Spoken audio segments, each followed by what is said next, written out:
কি গো আজকে খরাজ খাজানের কি মানে রেসিপিটা কি কি রান্না হচ্ছে? এটা হচ্ছে বাঙালির অত্যন্ত প্রিয়, বাঙালি কেন সবারই এখন অবাঙালিদেরও প্রিয় হয়ে যাচ্ছে কলকাতায়। এ হচ্ছে খাসির মাংস। আচ্ছা। খাওয়া খুবই বারণ, ডাক্তারদের অনেক মানা থাকে, কিন্তু তৎসত্ত্বেও সেসব আমরা তোয়াক্কা না করে আজকে আমরা এই খাসির মাংস খাচ্ছি। মাসে একদিন খেলে ক্ষতি কিছু নেই।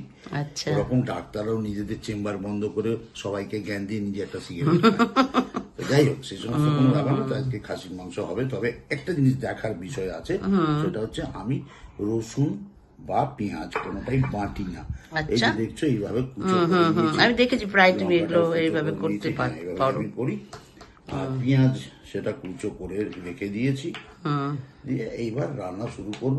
তার আগে বলি, বাজারে নতুন আলু এসে গেছে। নতুন আলু ভেজে নতুন আলু দিয়ে মানে মাটনটা করবো, তো এটা একটু অন্যরকম টেস্ট আসবে, ভালো লাগবে খেতে।